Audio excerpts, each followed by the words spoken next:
Um dos motivos da tendência de alta no preço da arroba está justamente na reposição, a dificuldade do mercado para encontrar animais terminados, reflexo da estiagem forte que atingiu grande parte das regiões produtoras no ano passado.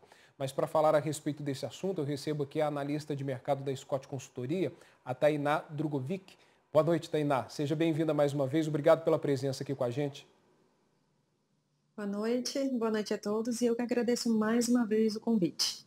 Tainá, nós podemos falar que no mês passado, em fevereiro, o mercado do boi gordo para reposição apresentou mais liquidez de negócios, mas os preços não variaram muito, é isso? Exatamente. A gente tem acompanhado, né, desde janeiro ali, uma forma mais compassada ali do mercado, janeiro, fevereiro, aquela incerteza se o mercado boi gordo ia firmar ou não.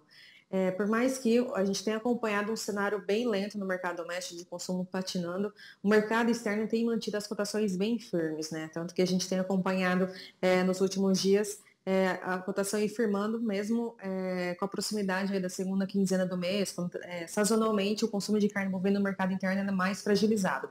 Então o mercado externo aí tem puxado bem e sustentado as cotações.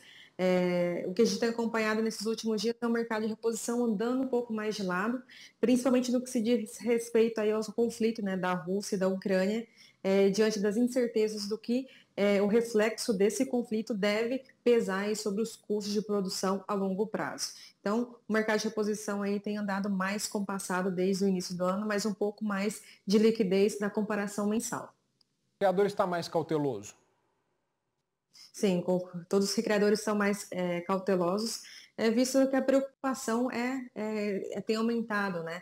Sabendo aí que a Ucrânia é um dos maiores produtores de milho e também que a Rússia pode impactar aí nos preços dos fertilizantes, num cenário geral, esse custo de produção ele tende a aumentar.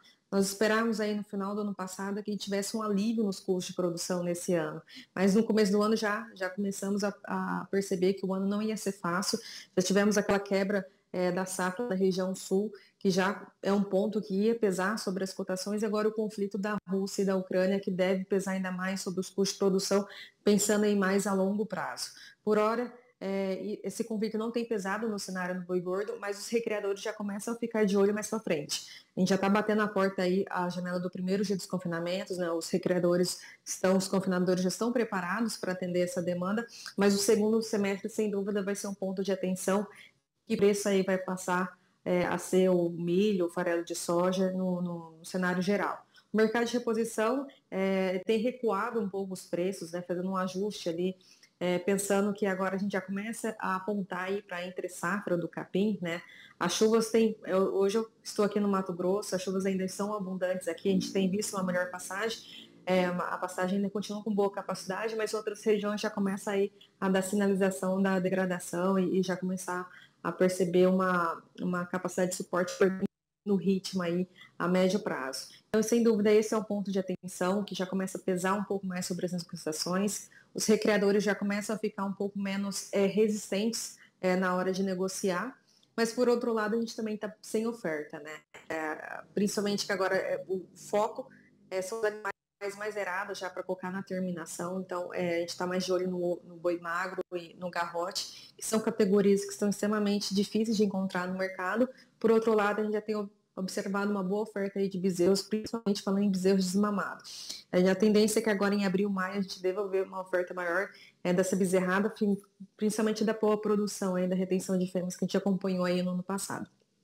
Então, é possível a gente achar aí um ponto de equilíbrio quando a gente faz a relação troca entre boi gordo e boi magro? É vantajoso para esse momento, diante de tudo que você falou aqui para nós? Pensando na comparação mensal, levando em consideração a Praça Paulista, a relação de troca segue positiva, tá? No comparativo mensal. A melhor troca nesse período continua pelas categorias mais jovens, né? Levando em consideração que o preço das categorias tem reduzido mais diante da maior oferta e também pela menor demanda, característica do período, né? Que agora o foco são os animais mais zerados para colocar na terminação. Por outro lado, a gente tem observado uma boa relação de troca com o garrote. O garrote é um animal que tem sido pouco comercializado, visto segura, né? Principalmente pensando no ágio do boi China. Porque a gente acompanhou aqui em São Paulo um ágio de torno de 20 até R$ 25 para o boi com menos de 30 meses, né? Para os animais mais jovens. Por outro lado, o boi magro está com uma baixa relação de troca assim, entre a categoria dos machos, né, citando, mas ainda na comparação mensal está todo mundo com uma relação de troca positiva, mas quando a gente pensa assim, na comparação anual, a relação de troca deu uma recuada, visto que agora os animais de reprodução, os preços continuam firmes para as categorias mais zeradas, mas por outro lado o boi gordo está um pouco mais andando de lado. No ano passado a gente viu uma alavancada, né, do mercado do boi gordo, né, o ano inteiro foi uma crescida mais alta. Por hora, assim, o boi gordo tem subido, mas de forma mais compassada. Mas de modo geral, a relação de troca, falando na Praça Paulista, segue positiva. Agora, para a gente fazer uma possível previsão de preços, é possível a gente ter um resumo aí de como ficaria esse mês, os próximos meses, Centro-Oeste, região Norte, Sul, Sudeste do país? A gente consegue apontar mais ou menos um caminho aí para os nossos produtores? Visto o ano de retenção de fêmeas, né, que a gente tem acompanhado desde 2019, a gente deve ter uma oferta relativamente melhor agora acompanhando 2022, principalmente no que se diz respeito às categorias mais jovens, né. Por outro lado, a gente tem que pensar que os custos de produção estão aumentando, né, então a tendência é que esse preço não recue, a gente deve ter quedas pontuais, mas a expectativa não é que esse preço volte a patamares que a gente observava anteriormente, nem tem espaço para isso, né. A tendência é que ele continue com preços mais firmes no que se diz respeito aos animais de reposição. A tendência também é o mercado do boi gordo puxando, né? Os últimos dados que a gente tem aí do Departamento dos Estados Unidos é que a China aumente as importações de carne bovina em torno de 8% na comparação anual, né? Então 2022 deve esperar uma maior. A gente deve continuar alavancando aí as exportações, tanto que a gente tem visto aí recordes mensais, janeiro e fevereiro já bateram recordes, considerando a comparação anual e o mês, né, especificamente. E eles também projetaram que nós, aqui do Brasil, ia aumentar a exportação em torno de 3%. Então, todas essa relação de fatores não dão espaço para maiores recuos. Mas, sem dúvida, o criador aí está mais cauteloso, visto o custo de produção, que não vai dar alívio mais uma vez esse ano. Certo. Tainá, muito obrigado pela participação aqui hoje mais uma vez, trazendo essa análise do mercado para nós, para os nossos criadores. Boa noite, muito obrigado. Eu que agradeço e a Scott Consultoria sempre fica à total disposição.